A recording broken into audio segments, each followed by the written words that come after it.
शिवपुराण श्री रुद्र संहिता तृतीय खंड 21वां अध्याय।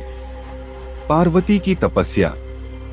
ब्रह्मा जी बोले, हे देवर्षि नारद, जब तुम पंचाक्षर मंत्र का उपदेश देकर उनके घर से चले आए तो देवी पार्वती मन ही मन बहुत प्रसन्न हुई, क्योंकि उन्हें महादेव जी को पति रूप में प्राप्त करने का साधन मिला गया था।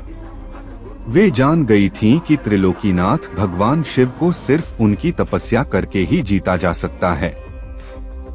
तब मन ही मन तपस्या करने का निश्चय करके पार्वती अपने पिता हिमराज और माता मैना से बोली कि मैं शिवजी की तपस्या करना चाहती हूँ। तप के द्वारा ही मेरे शरीर, स्वरूप, जन्म एवं वंश आदि की कृतकृत्यता होगी।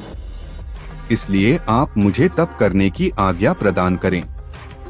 उनकी तप करने की बात सुनकर पिता हिमालय ने सहर्ष आज्ञा प्रदान कर दी, परंतु माता मैना ने उन्हें घर से दूर वनों में जाकर तपस्या करने से रोका। पार्वती को रोकते हुए मैना के मुंह से उमा शब्द निकले, तभी से उनका नाम उमा हो गया। पार्वती के हठ के सामने मैना कुछ न कर सकी। तब खुशी से उन्होंने पार्वती को तपस्या करने की आज्ञा प्रदान कर दी। तत्पश्चात माता पिता की आज्ञा पाकर देवी पार्वती खुशी से मन में शिवजी का स्मरण करते हुए अपनी सखियों को साथ लेकर तपस्या करने के लिए चली गई।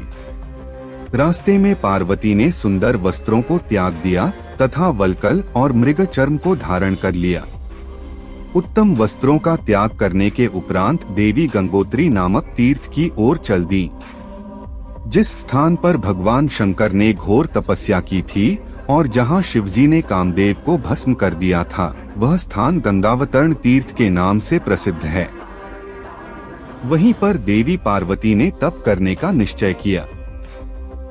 गौरी के यहाँ तपस्या करने से ही यह पर्वत गौरी शिखर के नाम से प्रसिद्ध हुआ है। उस स्थान पर पार्वती ने अनेक फलों के वृक्ष लगाए। तत्पश्चात पृथ्वी को शुद्ध करके वेदी बनाकर अपनी इंद्रियों को वश में करके मन को एकाग्र कर कठिन तपस्या करनी आरंभ कर दी। ऐसी तपस्या ऋषि मुनियों के लिए भी दुष्कर थी। भयंकर गर्मी के दिनों में पार्वती अपने चारों ओर अग्नि जलाकर बीच में बैठकर ओम नमः शिवाय का जाप करती थीं।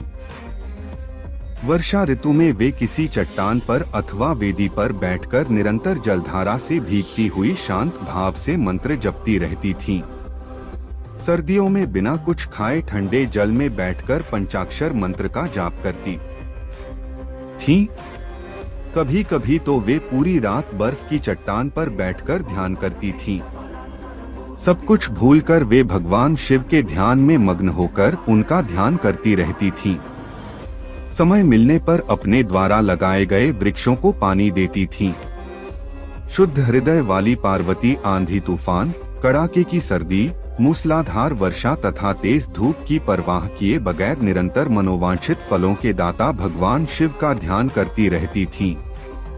उन पर अनेक प्रकार के कष्ट आए, परंतु उनका मन शिवजी के चरणों में ही लगा रहा।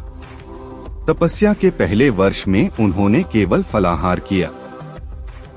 दूसरे वर्ष में वे केवल पेड़ के पत्तों को ही खाती थीं। इस प्रकार तपस्या करते करते अनेकानेक वर्ष बीतते गए। देवी पार्वती ने सब कुछ खाना पीना छोड़ दिया था। अब वे केवल निराहार रहकर ही शिवजी की आराधना करती थीं। तब भोजन हेतु पर्ण का भी त्याग कर देने के कारण देवताओं ने उन्हें अपर्णा नाम दिया। तत्पश्चात देवी पार्वती एक पैर पर खड़ी होकर ओम नमः शिवाय का जाप करने लगी। उनके शरीर पर वल्कल वस्त्र थे तथा मस्तक पर जटाएं थीं। इस प्रकार उस तपोवन में भगवान शिव की तपस्या करते करते 3000 वर्ष बीत गए। 3000 वर्ष बीत जाने पर देवी पार्वती को चिंता सताने लगी। वे सोचने लगी कि क्या इस समय महादेव जी यह नहीं जानते कि मैं उनके लिए ही तपस्या कर रही हूँ? फिर क्या कारण है कि वे मेरे पास अभी तक नहीं आए?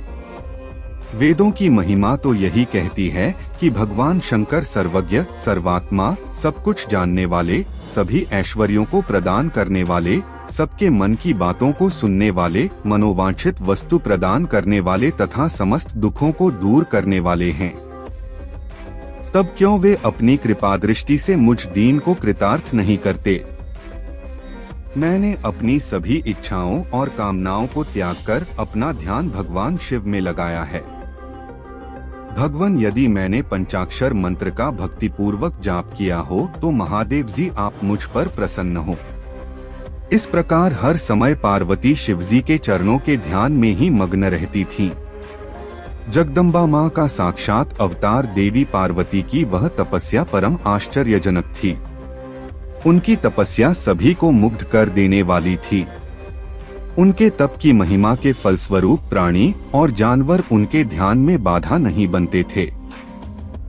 उनकी तपस्या के परिणाम स्वरूप वहाँ का वातावरण बड़ा मनोरम हो गया था। वृक्ष सदा फलों से लदे रहते थे। विभिन्न प्रकार के सुंदर सुगंधित फूल हर समय वहाँ खिले रहते थे।